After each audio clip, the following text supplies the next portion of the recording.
على آل محمد كما صليت على إبراهيم وعلى آل إبراهيم إنك حميد مجيد اللهم بارك على محمد وعلى آل محمد كما باركت على إبراهيم وعلى آل إبراهيم إنك حميد مجيد அளப்பெரும் கருணையாளன் அல்லாஹ்வினை போற்றியவனாக புகழ்ந்தவனாக இந்த ஈதுல் அல்ஹாவினுடைய குத்துபாவை ஆரம்பம் செய்கின்றேன். அல்லாஹ்வை அதிகமாக தியானித்து தக்பீர் முழக்கங்களின் மூலமாக அவனை மகிமைப்படுத்தி, நீதான் எங்களுடைய எஜமான், நாங்களெல்லாம் உன்னுடைய அடிமைகள் என்பதை உறுதி செய்யும் ஒரு தினமாக இந்த நாள் இருக்கிறது. அதனால்தான் எந்த திக்ரையும் எங்கேயுமே சொல்லிவிடலாம்.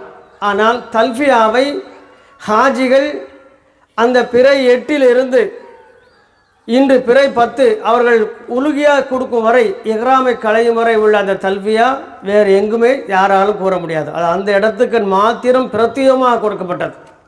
அப்போ அதைத்தான் நாம் முன்மையே ஒரு நம்மளுடைய கொள்கையாக எடுத்துக்கொள்ள வேண்டும். எந்த அளவுக்குன்னு சொன்னால், அல்லாஹ்வுடைய தூதர் அந்த தக்பீரை சொல்லும் பொழுது, ஆண்கள் உறக்க சத்தமிட்டு கூறுங்கள், பெண்கள் உங்களுக்கே கேட்க அளவுக்கு கூறினால் போதும், பெண்கள் உறக்க கூற வேண்டாம் என்று கூறினார்கள்.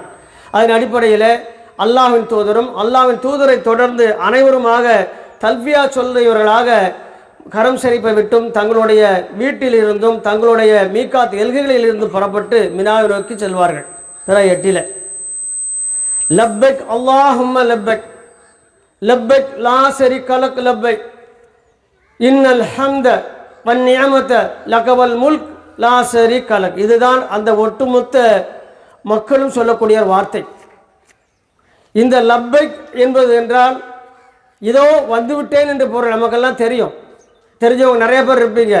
இருந்தாலும் அதை விளங்கி கொள்ளாதவர்களாக வாழ்ந்து கொண்டிருக்கின்றோம்.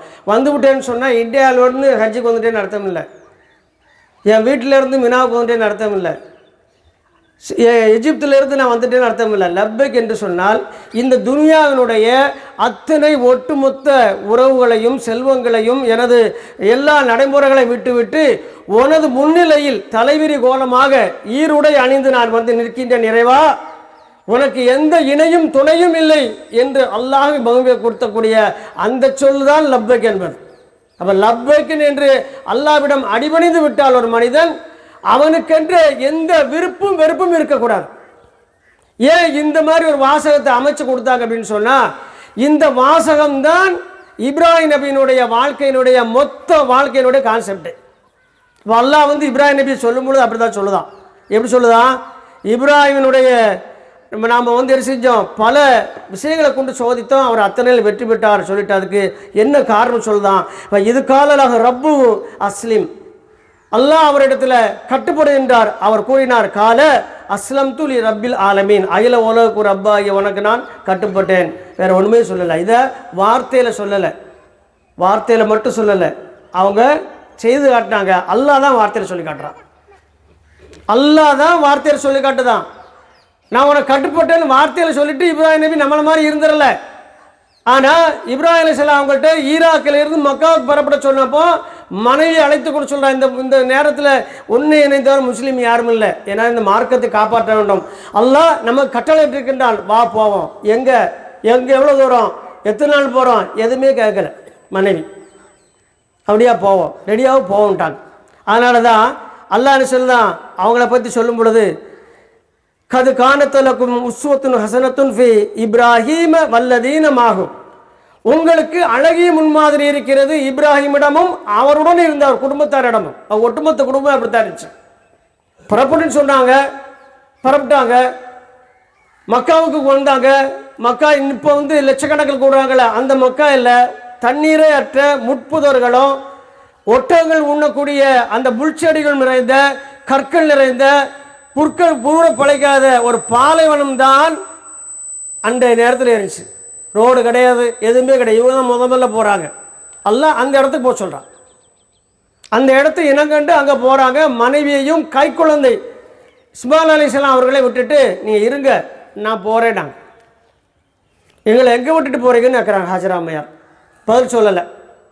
மீண்டும் கேட்குறாங்க, பதில் சொல்லலை. 3ஆம் முறை கேட்டாங்க, பதில் சொல்லலை. 3ஆவது முறையை சொன்னாங்க. 4ஆம் முறை கேட்குறாங்க, அல்லாஹ்வின் கட்டளையான்னு கேட்டாங்க. அதுக்கு இப்ராஹிம் சார் சொன்ன பதில் என்ன தெரியுமா? தலை அசைச்சிட்டு ஆமான்னாங்க, வேறு ஒன்றும் சொல்லலை. அவங்க கண்ணில் கண்ணீர் கோர்த்த வண்ணம் கை குழந்தையையும் மனைவியையும், என்ன இல்லை, கையில் எந்த விதமான உணவும் இல்லை, குடிநீர் இல்லை, ஒன்றும் இல்லை, உடுத்திய ஆடையோடு ஒரு பெண்மணியை கை குழந்தையோடு, அது பால் குடிக்கும் கை குழந்தை, தாய் உண்டால்தான் குழந்தைக்கு பால் சுரக்கும். அப்பேற்பட்ட நேரம் கொண்டு வந்து விட்ட நேரத்தில் ஒரு தந்தைக்கு எப்படி இருக்கும், ஒரு கணவருக்கு எப்படி இருக்கும், கண்கள் அப்படியே அவங்களுக்கு பணிக்குது. ஆனால் அல்லாஹ்வின் கட்டளை என்பது அவருடைய பாசங்களை உணர்ச்சிகளை மிஞ்சி அங்கே நின்றுது. அப்போ கேட்டாங்க, அல்லாஹ் தான் உட சொன்னாங்க, அல்லாஹ்வின் கட்டளைன்னு கேட்டாங்க. ஆமான்னு சொன்னோன்னே அடுத்து சொல்கிறாங்க பாருங்க, ஆஜரான் சொல்லலாம், அப்போ நீங்கள் போகலாம். எங்கள் கூட யார் இருப்பா? அல்லாஹ் இருக்கான், அல்லாஹ் பார்த்தோட போக. இந்த மனப்பான்மையில் என்னைக்கு இந்த சமுதாயம் ஆணும் பெண்ணும் வருகிறதோ அன்னைக்கு தான் நமக்கு முஸ்லீம் அப்படிங்கிறதுக்கு அர்த்தம் வரும். முஸ்லீம்லாம் என்னது? இந்த அஸ்லிமுக்கு இந்த வார்த்தையில் வந்தது. அஸ்லிம் கட்டுப்போடு என்றால் அவர் கட்டுப்பட்டேன் என்றார். அந்த கட்டுப்பட்டவருக்கு பேர் தான் முஸ்லீம். இதுலேருந்து வந்தது தான் முஸ்லீம். நம்ம முஸ்லீமில் என்ன நினச்சிக்கிட்டு இருக்கிறோம்? அது என்னமோ ஒரு மாற்று மதத்துக்கு போட்டியாக வந்து மதம் மாதிரியும், அதில் பல உச்சி பிரிவுகள் ஜாதிகள் இருக்க மாதிரியும், நீ அந்த குரூப்பான இந்த குரூப்பான கேடுகட்ட சிந்தனை உள்ளவர்களாக இருந்து கொண்டு இருக்கின்றோம். முஸ்லீம் என்றால் ஒரே இனம்தான், அல்லாஹ் கட்டுப்பட்டவர்கள். இது இன்னும் காவிர்கள் மத்தியில் சொல்லியிருக்கோமா? மாற்று மத சகோதரர்கள் சொல்லியிருக்கோமா? இது முஸ்லீம்னு என்ன அர்த்தம் தெரியுமான்னு சொல்லியிருக்கிறோமா? அவங்க என்ன செய்யிருக்கா? முஸ்லீம்னா நல்ல பிரியாணி சமைப்பாங்க, நோம்பு 30 வந்தால் கஞ்சி ஆச்சு தருவாங்க. அப்போ நான் ஏற்கனவே சொன்னதை இப்போ ஞாபகப்படுத்துகிறேன். நம்ம மாற்று மத சகோதரர்கிட்ட கொண்டு சேர்த்தது கஞ்சியை பிரியாணியை கொண்டு சேர்த்த மொழிய முஸ்லீம் என்ற வார்த்தைக்கு பொருளை கூட கொண்டு சேர்க்கலை. அவர்களாக பார்த்து அல்லாஹ் ஹிதாயத்தை கொடுத்தாங்க. யாருக்கு? அவர்கள் இஸ்லாத்தை தேடி திரிந்து குர்ஆனை அவர்கள் பெற்று படித்து இஸ்லாத்துக்கு வந்து கொண்டிருக்கிற மக்கள் ஒரு பக்கம் இருக்கின்றாங்க. அவர்கள் சிறப்புக்குரியவர்கள், அல்லாஹ் அவர்கள் அருள் செய்யட்டும். எவ்வளோ பெரிய விஷயம் பாருங்க. இன்னும் ஒரு சகோதரர் என்கிட்ட சொன்னார், 8 வருடமாக நான் குரானை ஒருத்தர்டா கேட்டேன் முஸ்லீம்கிட்ட, நீங்களாம் தொடக்கூடான்ட்டாங்க. அவரே தொடமாட்டார். அவரை அப்படி தொட விடுவார்? அவர் தொட்டிருந்தா தான் அவர்கிட்ட கொடுத்துருப்பாரு. அவங்கள தொடக்கூடாதுன்னு சொல்ல என்ன காரணம்? இவர் குரானை தொடலைன்னு அர்த்தம், இவர் குரானை படிக்கலைன்னு அர்த்தம். அவர் சொல்கிறார், அவர்கிட்ட நீங்கள்லாம் தொடக்கூடாதுன்னு சொல்லிட்டாரு. எனக்கு ரொம்ப ஆசையாக இருந்தது. இந்த ஆசை ஒரு கட்டத்தில் மாறி எனக்கு வேதனையாக மாறிடுச்சு. அவர் சொல்கிறாரு, வேதனையாக மாறிடுச்சு. அப்போ என்னோட பணிமுறைக்கூடிய ஒரு பெண்மணி, அந்த முஸ்லீம் பெண்மணிகிட்ட கேட்டேன், என் குரான் நீங்களாம் எனக்கு கொஞ்சம் வாங்கி தரக்கூடாதுன்னு. நீங்கள் என்கிட்ட கேட்டிருக்க கூடாதா?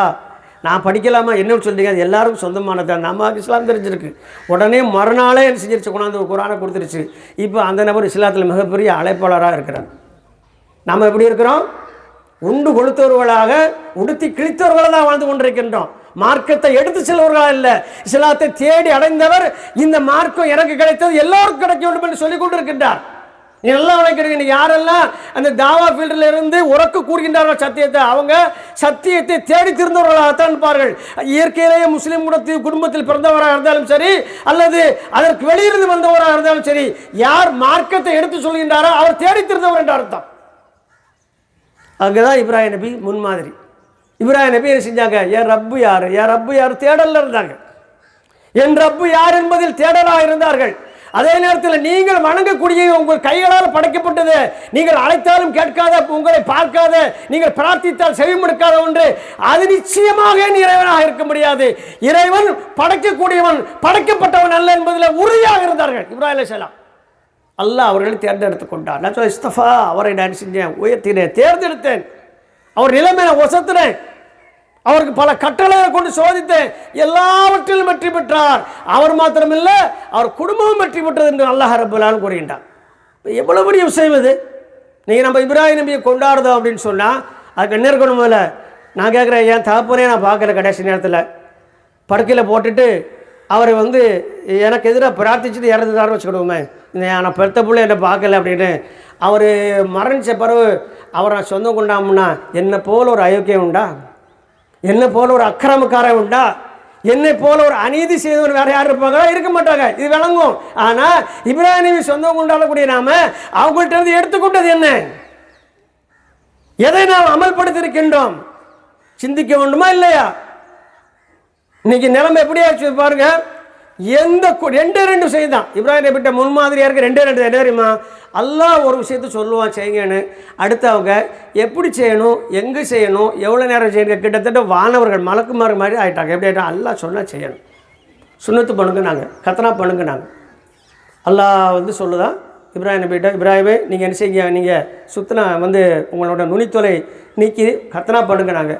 கேட்ட உடனே என்ன செஞ்சாங்க, கூர்மையான ஒரு கல் எடுத்து உடனே பண்ணிவிட்டு அடுத்து சொல்லுவாங்க, யாராப்ப நான் கத்தனா பண்ணிட்டேன், அல்லாட்ட இப்படி தான் பேசுவாங்க, நான் பண்ணிட்டேன், ரப்பனா ரத்த கபல்மின் இன்னும் சமீபி. எப்படி அடித்தளத்தை உயர்த்தி விட்டு இஸ்மாயில் நபியும் இப்ராஹிம் நபியும் கேட்டாங்க, இறைவா எங்களுடைய இந்த பணியை நீ ஏற்றுக்கொள்ள அப்படின்னு. அது மாதிரி எந்த காரியம் செஞ்சாலும் அவன் செஞ்சுட்டு அல்லாஹ் சொல்லுவான், செஞ்சுட்டே நீ ஏற்றுக்கோ. இதை தவிர இப்ராஹிம் ஒன்று இதுதான் அல்லாஹ் அவர்களை ரொம்ப மெச்சுகின்றான். நான் எனக்கு உற்ற நண்பராக ஒருவன் எடுப்பதாக இருந்தால் இந்த இப்ராஹிமை தான் எடுப்பேன். என்ன அதுக்கு தகுதி இருக்கிறது, என்ன சொன்னாலும் செய்வார். மனைவியை கொண்டு விட சொன்னா விடாரு, கை குழந்தை பிரிய சொன்னா பண்ணுறாரு.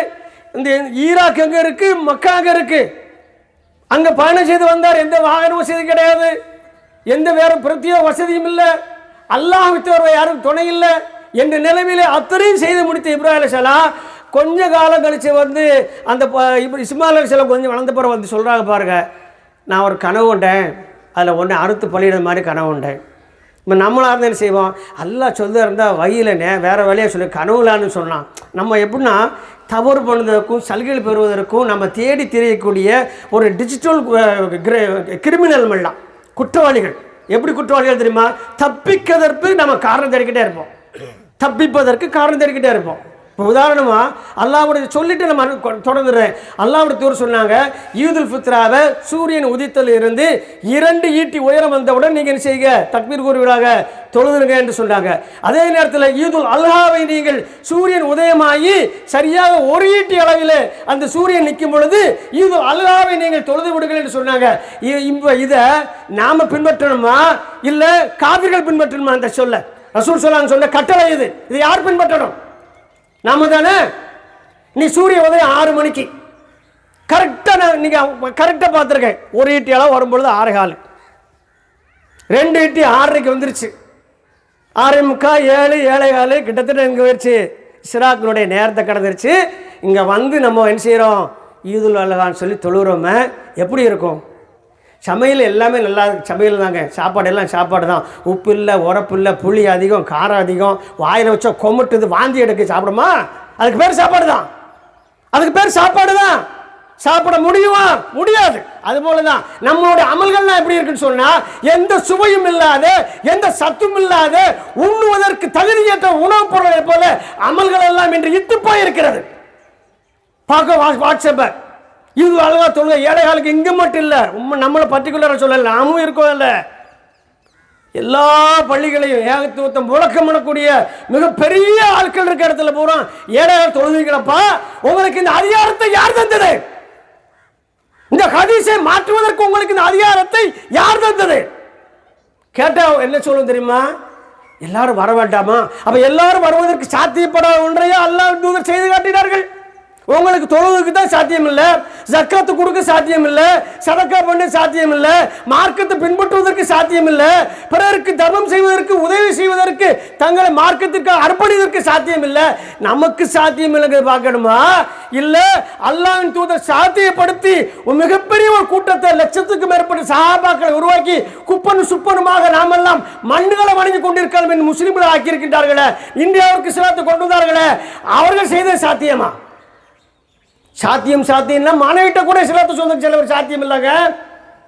அவர்கிட்ட சிறுக்கு, அவங்க கூட சேர்ந்து குடும்பம் எடுத்து பிள்ளை பிறதான். போன மாதிரி குரான் பேசுகிற அம்மா கேட்கு, என் இஸ்லாத்தை தெரிஞ்சுக்கிட்டேன், என் கணவர் பிள்ளைக்கு தாயத்தை கட்ட சொல்றாரு, தர்காவுக்கு போக சொல்றாரு, அல்லாவுக்கு என்ன தெரியல, நான் என்ன செய்யணும்? அவர் இஸ்லாத்துக்கு வர சொல்லி எல்லாம் டைவர்ஸ் பண்ணுவேன். இதுதான் சட்டம். அதிக பிரசங்கித்தனம் இல்லை, இதுதான் சட்டம். ஏன் தெரியுமா? அல்லாஹ்வின் தூதருடைய மருமகன் ஜைனப் ரலியல்லாஹு அவங்களுடைய கணவர் இஸ்லாத்துக்கு வரலாங்கன்னு சொன்னாங்க, உங்களுடைய திருமணம் வரும், ரத்தாட்சிப்பா ஓடு, இங்கே வரக்கூடாதுட்டாங்க. என் மகன் மூஞ்சில் முடிக்கக்கூடாது, அப்படியே போய் வாசலுக்கு வந்தாலும் போயிருந்துட்டாங்க. 3 வருடங்கள் இஸ்லாத்துக்கு வந்த பிறகு வந்து கேட்குறேன், நான் இஸ்லாத்தை தழுவிட்டேன், நான் வரலாமா? உங்களுடைய உறவு புதுப்பிக்கப்பட்டது, இப்போ உங்களுடைய மனைவி இப்போ பார்த்துக்க, இப்போ 2 பேரும் சேர்ந்து வழங்கினாங்க. இதில் இல்லையா அம்மன் மாதிரி இன்றைக்கி நம்மகிட்ட அப்படி இருக்கா? தொழாத மனைவியும் தொழக்கூடிய கணவன் குடும்பம் நடத்துகிறோமா இல்லையா? தொழுகின்ற மனைவியும் தொழாத ஆண்களும் சேர்ந்து குடும்பம் நடத்துகிறோமா இல்லையா? இது எப்படி இஸ்லாமிய குடும்பமாகும்? பிறக்கிற குழந்தை உடம்புல அந்த ஜீனில் எப்படி களிமா ஓடும்? அந்த களிமாவுடைய தாக்கம் இருக்கும். சிந்தித்து பார்த்தோமா? ஆனால் இதையெல்லாம் மாற்றுவதற்கு முன்மாதிரியாக இருந்தவங்க தான் இப்ராஹிம் அலைஹிஸ்ஸலாம். அவங்க என்ன சொன்னாங்க? நான் ஒன்றுமே கிடையாது, எனக்கு இந்த உலகத்தில் ஒன்றுமே இல்லை, என் ரப்பு என்ன சொன்னானோ அது செய்ததுக்கு இந்த பூமியில் நான் இருக்கேன். அவங்க விளைஞ்சிக்கிட்டது இவ்வளோ தான், ரொம்பலாம் விளைங்க. நம்மளை மாதிரி பக்கம் பக்கமாக போட்டு புக்கு எழுதிலாம் புத்தக வெளியீடு விழாலாம் நடத்திட்டு கடைசியில் தொழுவு இல்லாமல் போயிடுறாங்களே, அந்த மாதிரிலாம் இல்லை, அந்த மாதிரிலாம் இல்லை. அவங்க ஒரு சொல்லு ஒன்றே அவ்வளோ தான், நான் ஒரு ஒன்றுமே கிடையாது, என் ரப்பு சொன்னதை செய்வேன், கூப்பிட்டா அவன்கிட்ட போயிடுவேன். சிம்பிளாக முடிச்சுட்டாங்க வாழ்க்கை. ஆனால் அவங்களுடைய பெயர் இந்த அளவு உச்சரிக்கப்படுகிற அல்லாஹ் சொல்லுதான், இந்த மார்க்கம் இப்ராஹிமுடைய மார்க்கம். அல்லாஹ்வுடைய மார்க்கமா இப்ராஹிம் நபி மார்க்கமா? அல்லாஹ் சொல்கிறான் இப்ராஹிமுடைய மார்க்கம். யார்கிட்ட பார்த்து சொல்லலாம்? அகில உலகத்துக்கும் அருள்குடையாக அனுப்பப்பட்ட இறைத்தூதர்கிட்ட சொல்லுதான், நபியே இந்த மார்க்கம் இப்ராஹிம் உங்களுடைய மூதாதையர் உங்களுடைய தந்தை ஒரு இடத்துல ஒரு இடத்துல உங்களுடைய பாட்டனார்களா அவங்களுடைய மார்க்கம், அவங்க அதை நீங்கள் பின்பற்றுங்க. அவர்களுக்கும் இந்த மூமின்களுக்கும் அவருக்கும் அவருடைய குடும்பத்தில் இருந்து முன்மாதிரி இருக்கு, அதை நீங்கள் பின்பற்றுங்க என்று சொல்லக்கூடிய அளவுக்கு இப்ராஹிம் உயர்ந்திருக்கின்றார்கள் என்றால், அல்லாஹ்வினால் உயர்த்தப்பட்டுகிறார் என்றால் அவருடைய அர்ப்பணிப்பு மட்டும்தான் காரணம். கட்டுப்படுதல் தாங்க சிறந்த அர்ப்பணிப்பு. சொந்த கருத்தே வரக்கூடாது. நம்ம எப்போ தெரியுமா கட்டுப்படாமல் இருப்போம்? இன்றைக்கி சொல்லலாம் சரிதாங்க, ஆனால் என் சூழ்நிலை தெரியுமா? ஓ சூழ்நிலை எனக்கு தெரியாதப்பா, அல்லாவுக்கு தெரியுமில்ல. அல்லாஹ் எல்லாருக்கும் சாத்தியப்படாத ஒன்றே அல்லாஹ் ரசூல் நமக்கு தந்துட்டு போயிருப்பாங்க. கொஞ்சம் சிந்திக்க வேண்டாமா? கொஞ்சம் சிந்திக்க வேண்டாமா? ஆனால் நம்மளோட சொந்த காரியங்களில் யார்ட்டையாவது அபிப்பிராயம் கேட்குறோமா? குழந்தைகள் படிப்புக்காக ஊரையே காலி பண்ணிட்டு வெளியூருக்கு போகிறவங்க இருக்கிறாங்க. என்னுடைய ரிலேஷன்லேயே ஒருத்தர் இருக்கார். அவர் சொன்னார் தன்னுடைய மகள்கிட்ட, அவனுக்கு +2 படிக்கிறதுக்கு டெல்லியில் தான் நல்ல ஸ்கூல் இருக்கும்போது நான் அப்படியே ஷிஃப்ட் பண்ணிட்டு டெல்லிக்கு வந்துருங்கிறார். உலக கல்விக்காக அவ்வளோ முக்கியத்துவம் கொடுக்க சமுதாயமாக தான் நம்ம இருக்கிறோம். ஆனால் அருகில் இருக்கும் பள்ளிகளில் ஐயாரசலா ஐயால் ஃபலா வாங்க வாங்க வாங்க பள்ளியின் பக்கம் வாங்க, தொழுவிக்கு வாங்க, வெற்றிக்கு வாங்கன்னு சொன்னால் காதிலே கேட்காம போய்கிட்டு இருக்கிறோமே. ரோட்டில் பள்ளியில் அழைக்கும் போது பள்ளியில் தொழாமல் பள்ளியை கடந்து நாமும் போகிறோம், ஒரு காஃபிரும் போகிறோம். 2 பேருக்கு ரோட்டில் இருக்க 2 பேருக்கு என்ன வித்தியாசம்? அவனும் தொழுகை செவிமடுக்காதவன், அதற்கு பதில் கூறாதவன். நாம் செவிப்படுத்தி விட்டு அலட்சியப்படுத்தி விட்டு பதில் கூறாமல் சென்று கொண்டிருக்கின்றோமே. இந்த சமுதாயம் தொழுகையை எடுக்கலையே. அப்ப நமக்கு இப்ராஹிம் கிட்ட என்ன இருக்கு? நீ தொழுகை நாங்கள் அல்லாஹ் தோறு கொண்டு வந்து சொல்லதான். ஆதம் அலைஹிஸ்ஸலாம் இருந்து தொழுகை இருக்கு. ஆதம் அலைஹிஸ்ஸலாம் இவங்க அறிவிக்கக்கூடிய அறிவு யாரு? அன்னை சாரா அலைஹிஸ்ஸலாம் சொல்கிறாங்க, நான் எனக்கு அன்பளிப்பாக அந்த கொடுங்கோல் அரசன் தந்த அந்த பணிப்பெண்ணான ஹாஜராவை அழைத்து கொண்டு நான் இப்ராஹிம் இடத்தில் செல்கிறேன். அவங்க அப்போ தொழுது கொண்டிருந்தார்கள். நாங்கள் தொழுதுகிட்டு இருக்கும்போது நின்று அவர்கிட்ட நான் சொன்னேன், அவன் எனக்கு பரிசாக தந்திருக்கிறான், இந்த பணிப்பெண்ணை நான் உங்களுக்கு நான் செய்கிற அன்பளிப்பாக பரிசாக தர்றேன், நீங்களே உங்கள் வைத்துக்கொள்ளுங்க, பயன்படுத்திக்கொள்ள சொன்ன உடனே முறையாக 2வது திருமணம் முடித்தாங்க. முதல் மனைவி வழங்கிய பெண்ணை கொண்டு 2வது மனைவி ஆட்சி கொண்டார் இப்ராஹிம் அலைஹிஸ்ஸலாம். இதுவும் முன்மாதிரி. இதை சொல்லும்போது என்ன செஞ்சிடும் டக்குன்னு அப்படி ஒரு இஸ்லாங்களுக்கு தேவையில்லைன்னு சொல்லக்கூடியவங்களாம் இருக்கிறாங்க. இந்த வார்த்தை சொன்னாலும் காஃபிர் ஆயிடுவாங்க. இந்த வார்த்தையை சொன்னாலும் காஃபிர் ஆயிடுவோம். அல்லாஹ்வின் சட்டத்தை நாம் மறுத்துட்டோம்னு சொன்னால் நேரடியாக உடனடியாக இஸ்லாத்துக்கு வெளியேறிடுவோம். ஏன்னா கண்ணுக்கு தெரியாது. தாடி அதே மாதிரி தான் இருக்கும், ஃபர்தா அதே மாதிரி தான் இருக்கும், ஹேர் ஸ்டைல்லாம் அப்படி தான் இருக்கும். ஈமா மட்டும் வெளியில் இறங்கி போயிட தெரியாது. எப்போ தெரியுமா? மகசரில் நிற்கும் போது தெரியும். மகசரில் பிரிக்கும் பொழுது வலது பக்கம் போவோம்னு நினச்சிக்கிட்டு இருக்காங்களே, ஏய் போ லெஃப்ட் போனி, நீ அங்கே பூமியிலே லெஃப்ட் ஆகிட்ட, இஸ்லாத்தோட்டு நீ பூமியிலே லெஃப்ட் ஆகிட்ட, இன்னைக்கு என்ன ரைட்டில் வார, நீ இடது பக்கம் போ. நரகவாசல் கூட்டத்துக்கு சொல்லப்படும் பொழுது ஐயோ என் நிலைமை இப்படி கடிச்சு கையை கொதருவானே அல்லது கொதருவானே இந்த பெண், அந்த நிலைமை அன்று வரும்போது என்ன செய்ய முடியும் நம்மால? அல்லாஹ் சொல்ல சூரத்தில் விஜயில் சொல்லுதான், மர்ம நாளில் ஒரு காட்சி நடக்கும். இந்த முஸ்லீம்களுக்கு எவ்வளோ ஒரு பாடம் பாருங்க. காஃபிர்கள் எல்லாம் பேசுவாங்களே என்ன தெரியுமா? நமக்கு இஸ்லாம் சுற்றி வந்ததை ஏற்றுக்கிடாமல் இருந்துட்டோமே, பூமியில் வாழும்போது முஸ்லீமாக இருந்திருக்க வேண்டுமே, இன்னைக்கு வசமாக மாட்டிக்கிட்டோமே, எந்த நாள் வராதுன்னு பொய்ப்பிச்சோமே அந்த நாள் கண் முன்னால் வந்துருச்சு, இறந்ததோடு எல்லாம் முடிந்து விடும் என்று நினைத்தோமே, உயிர் ஒடுக்கப்பட்டோமே, எழுப்பப்பட்டோமே, மண்ணறையில் நாம் கடுமையான கஷ்டங்களுக்கு ஆளாக்கப்படுத்தப்பட்டோமே, இன்று விசாரணைக்காக நிறுத்தப்பட்டிருக்கின்றோமே, இந்த நாள் வந்திருக்க வராமல் இருந்திருக்க கூடாதா, அல்லது பூமியிலே நான் வாழும் பொழுது முஸ்லீமாக இருந்திருக்க கூடாதா என்று கதறுவான் காஃபிர். அல்லாஹ் சொல்லி காட்டுறான் காஃபிர் நிலைமை அப்படின்னு சொன்னால், இஸ்லாமிய குடும்பங்களில் பிறந்தும் தொழுகை இல்லாமல் தொழுகை இல்லாமல் மதுகளை அருந்தி கொண்டு சினிமா நடிகர்களும் பின்னால் சென்று கொண்டு கல்யாணம் என்ற பேரில் சிறுக்கு முதல் குஃபுரு வரை எல்லாத்தையும் கொண்டு வந்து திருமணத்தில் கேவலமான இழிவான அல்லாஹ்வின் லகனத்தை வாங்கிய திருமணம் முடிக்கின்றார்களே. பெரியவரை வால் போஸ்டர்களை ஒட்டிக்கிட்டு ஃப்ளக்ஸ் வச்சுக்கிட்டு முஸ்லீம்களை தான் சொல்கின்றேன். அப்படி இருக்கிற நம்ம நிலைமை என்ன? நம்ம வேறு மாதிரி சொல்லுவோம், எனக்கு கிடைச்ச வாய்ப்பு தவறி விட்ட முட்டா பேராட்டேன். நம்ம வாய்ப்பு கிடச்சிருக்குல்லங்க, நமக்கு வாய்ப்பு கிடச்சிருக்கு. நமக்கு அல்லாஹ் ஹிதாயத்தை கொடுத்துட்டான், படைச்சவன் யாரும் சொல்லி தந்துட்டான். அதை பின்பற்றணுமா வேண்டாமா? பின்பற்ற மறுத்தால் இதுதான் இப்ராஹிம் விட்டு இருந்து. இப்ராஹிம் விட்டு அல்லாஹ் சொன்ன உடனே அவங்களை இஷ்டப்படுறது படலை, பின்பற்றுவாங்க. அதான் இப்ராஹிம் நபி. மகன்கிட்ட போய் சொல்கிறாங்க, உங்களை நான் அறுத்து பழிதமாக கனவு உண்டேன்னு. அவன் கனவு தானே கண்டோம். அல்லாஹ் இன்னொரு தடவை கொஞ்சம் அழுத்தி சொல்லட்டுமே, பெத்த பிள்ளைகளா 95 வயசுக்கு மேலே பிறந்த பிள்ளைகளா, நம்ம பாஷையில் நேர்ந்து தவம் இருந்து பெற்ற பிள்ளைப்பமே, அது மாதிரி 95 வயசுக்கு மேலே தான் இஸ்மாயில் அலைஹிஸ்ஸலாம் பிறக்கிறாங்க. எப்படி கொண்டு வராங்கன்னா 90லேருந்து 95க்குள்ளே தான் அவங்களுக்கு முதல் குழந்தை. 95க்கு மேலே இஸ்ஹாக் அலைஹிஸ்ஸலாம் பிறக்கிறாங்க. அப்போ அவன் கேட்டாங்க, அல்லாஹ்வோட குழந்தை பார்த்து கேட்குற மாதிரி, நானும் மலடியாக கிளவி ஆகிட்டேன்னு, நீங்களும் வயசாளி ஆகிட்டீங்கள, ரொம்ப நம்ம எல்லாமே இழந்துட்டோமே, நம்ம குழந்தை பார்க்க தெரியுமா? நான் இப்ராஹிம் அலைஹிஸ்ஸலாம் மனைவிட்ட சொன்னாங்க, தெரியுமா, உனக்கு எனக்கு தான் கஷ்டம், அல்லாஹ்க்கு இது உண்மையில் அல்லா நான் தருவானாக்கு. உடனே அல்லா என்ன செய்ய தெரியுமா? இஸ்மாயில் அலைஹிஸ்ஸலாம் அவங்கள அந்த ஹாஜரால உள்ள வயிற்றில் கருப்பு பையில் ஒதுக்க செய்தான். இவ்வளோ ஒரு விஷயம் பாருங்கள். நம்பிக்கை என்பது இதுதான். நம்ம அறிவுக்கு அப்பாற்பட்டதுக்கு பேர் தான் நம்பிக்கை. அல்லாஹ்வுக்கு இது சாத்தியம் தானே. எப்படி வராங்க, எனக்கு உனக்கு சாத்தியம் இல்லை, இது அல்லாஹ்வுக்கு சாத்தியம் தானே சொன்னது. இதுதான் அல்லாஹ் பார்த்து கொண்டு இருக்கிற ஈமானுடைய உச்சத்தை பார்ப்பான். இது வந்தவொன்னு கொடுத்துருவான். நீங்கள் நம்மகிட்ட அந்த உச்சம் இருக்கிறதா? கொஞ்சம் முயற்சி பண்ணுவோம், கடன் கட்டு கிடைக்கலாம், சைலண்ட்டாக வட்டி வாங்கிறது. கேட்டால் நான் முயற்சி பண்ணாமலாம்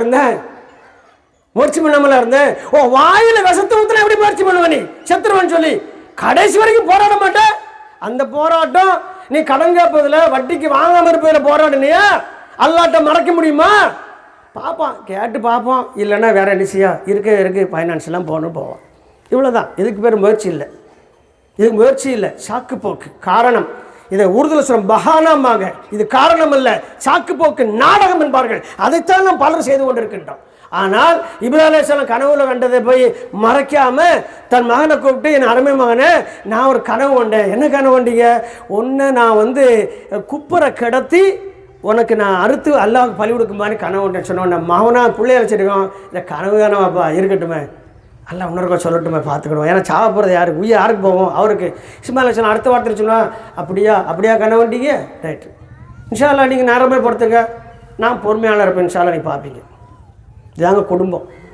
இது அல்லாஹ் அந்த குடும்பத்தில் முன்மாதிரி இருக்குன்னு சொன்னோம்னா இதுதான் முன்மாதிரி. உடனே சொன்னாங்க, அப்பொழுது தான் அறுப்பதற்காக மினாவில் கூப்பிட்டு போகிறாங்க. ஜம்ரத்துல் ஊலா, ஜம்ரத்துல் அக்பா என்று சொல்லக்கூடிய சைத்தானுக்கு கண் சொல்லுவாங்களே, சைத்தான் நின்ற இடம், சைத்தான் இல்லை, சைத்தான் நின்ற இடத்துல கல்லறியாங்களே, அந்த இடத்துக்கு போகும்போது இப்லீஸ் என்ன செய்கிறான்? தோன்றி கனவு தானே கண்டீங்க, அவசரப்படாதீங்க, நேர்ந்து தவம்புறது நம்ம கேரக்டர் உள்ள நடக்கு. இப்லீஸ் யார் டயலாக் பேசுகிறான்? நம்ம டயலாக் பேசுகிறான். அவசரப்படாதீங்க, நீங்கள் எப்படி பெத்த பிள்ளை, எவ்வளோ சகனப்பட்டு பெத்த பிள்ளை, கனவு தானே, அடுத்த சரியாக சொல்லும் பொழுது குனிஞ்சு ஒரு கல் எடுத்து என்ன செஞ்சாங்க? அவுது பிள்ளை சைத்தான் எரிஞ்சு ஓடி போறாங்க.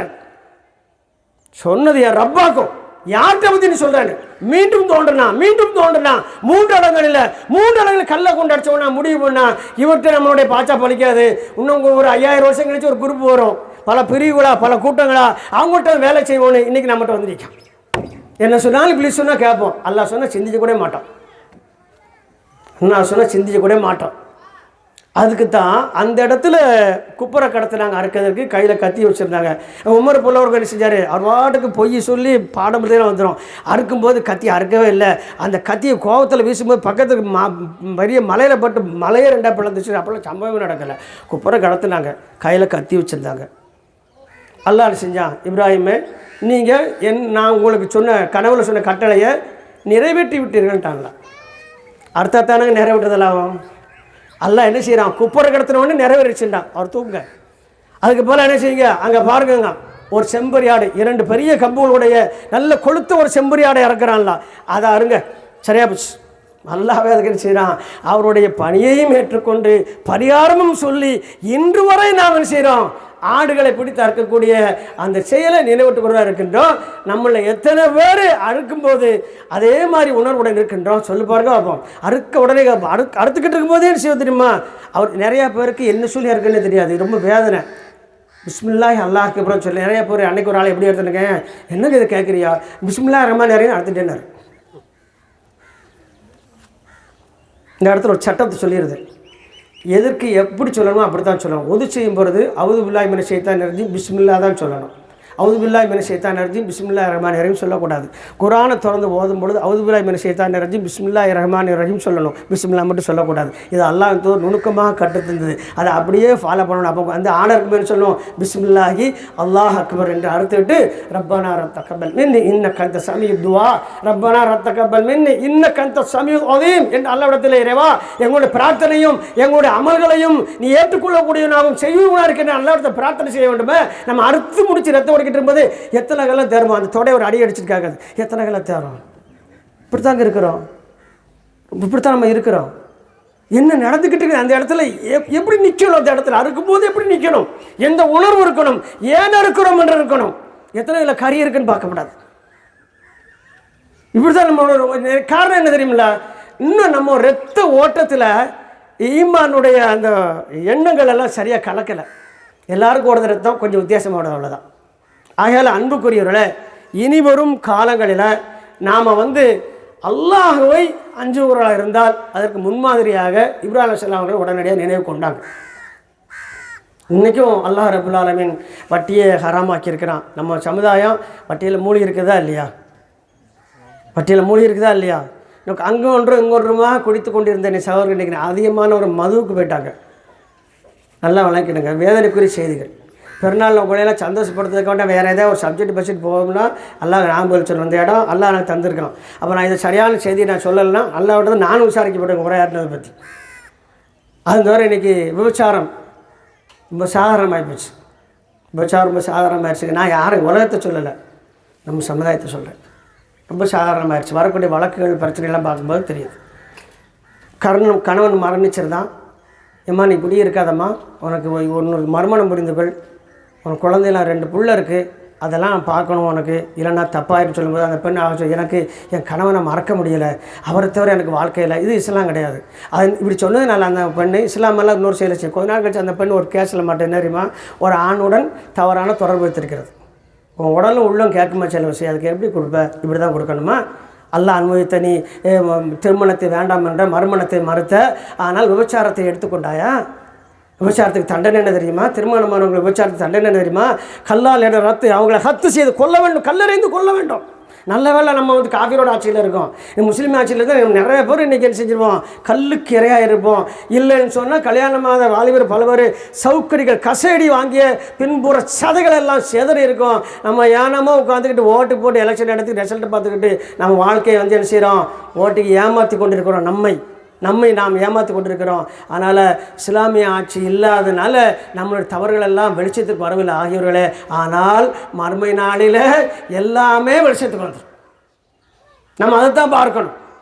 ஆகையால் அல்லாஹ்வை அஞ்சுவது என்று சொன்னால் எவ்வாறு அஞ்ச வேண்டும் என்றால், என் ரப்புக்கு நான் பதில் சொல்லணுமே நான் அஞ்சம். இதுக்கு பிறகு அச்சம். நான் ஒரு காரியம் பண்ண போகிறேன், தவறு தான் தெரியுது, செய்கிறதுக்கு நல்லா இருக்குது, பிடிச்சிருக்கு, ஆனால் என் ரப்பு கேட்டால் என்ன சொல்லுவேன்?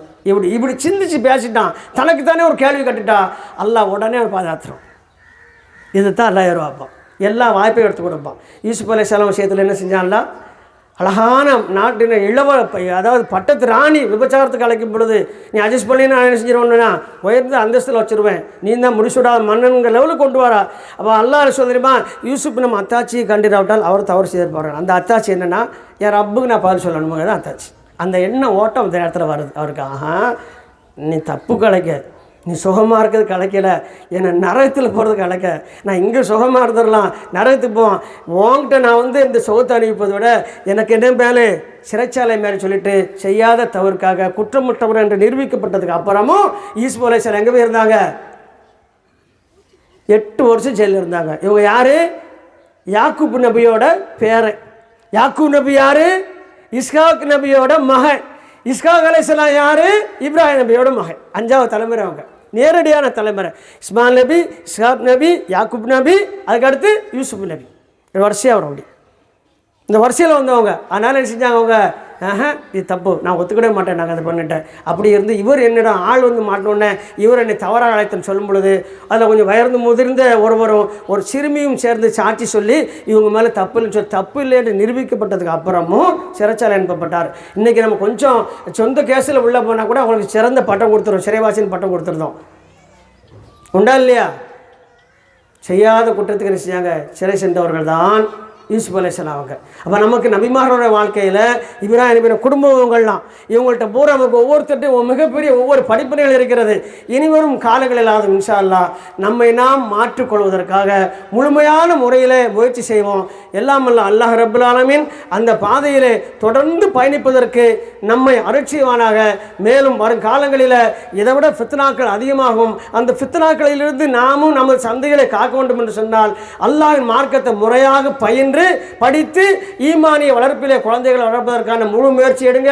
இந்த உலக கல்வி வேணும் வேண்டாங்க சப்ஜெக்ட்லாம் வர எதனாலும் படிக்கட்டு பிரச்சனை இல்லை. மார்க்க கல்வியும் தெரிந்தவராக இருக்கணும், மார்க்கம் தெரிந்தவராக இருக்கணும். மார்க்க கல்வி என்பது வெறும் சனது வாங்குறதுல பட்ட வகையில் இல்லை. அவருடைய கல்வியில் அவருடைய இதயத்தில் அல்லாஹ்வின் மார்க்கம் இருப்பது தான் மார்க்க கல்வி. அதுபோன்ற குழந்தைகளை வாரிசுகளை உண்டாக்குவோம். இன்னும் சொல்ல போனால் நல்ல நல்ல விஷயங்களில் நாம் எப்படி முனைப்பாக இருக்கின்றோமோ அதுபோல் செயல்படுவதற்கு நமது மனைவிமார்களையும் நம்முடன் பிறந்த உடன்பிறப்புகளை சகோதரிகளையும் இன்னும் நம்ம ட்ரெயின் பண்ணி கொண்டு வரணும். பெண்கள் விஷயத்தில் நம்ம ரொம்ப மோசமாக இருக்கிறோம். கேட்டதை வாங்கி கொடுத்துட்டு பேசாமல் இருக்கிறோம். கேட்டதை வாங்கி தரேன் சொன்னதை சமைக்கிறதுக்கு எனக்கும் அவங்களை அப்படி செஞ்சுருக்கோம். ஒரு அழகான ஒரு சர்வெண்டாக பயன்படுத்திக்கிட்டு இருக்கிறோம். அப்படி இல்லாமல் அவர்களுக்கும் மார்க்கத்தில் பங்கு இருக்கிறது, அவர்களுக்கும் தனி கணக்கு தனி விசாரணை இருக்கிறது என்பதை நினைவுபடுத்தி அவர்களையும் மார்க்கத்தில் முழுமையான ஈடுபாடு உள்ள மாற்ற வேண்டும். எல்லாம் அல்ல அல்லாஹ் ரப்புல் ஆலமீன் வருங்காலங்களில் உண்மையான முஸ்லீமாக முழுமையான முஸ்லீமாக அல்லாஹ்வினால் ஏற்றுக்கொள்ளப்படுவர்களாக நம்ம அனைவரும் ஆக்கிடுவார் என்று பிரார்த்தித்து நிறைவு செய்கின்றேன். வாஹிர தௌவானா அல்ஹம்துலில்லாஹி ரப்பில் ஆலமீன். அஸ்ஸலாமு அலைக்கும் வரஹ்மத்துல்லாஹி வபரகாத்துஹு. ஒரு சின்ன அறிவிப்பு, இப்போ வந்து வசூல் பண்ணுறாங்க அது இந்த சிறைவாசிகளுக்கு. அதனால் உங்களால் ஏன்றதை செய்யுங்க, தாராளமாக செய்யுங்க. அல்லாஹ் உங்களுக்கு அருள் செய்யும். பாரக்கல்லாஹ். அஸ்ஸலாமு அலைக்கும்.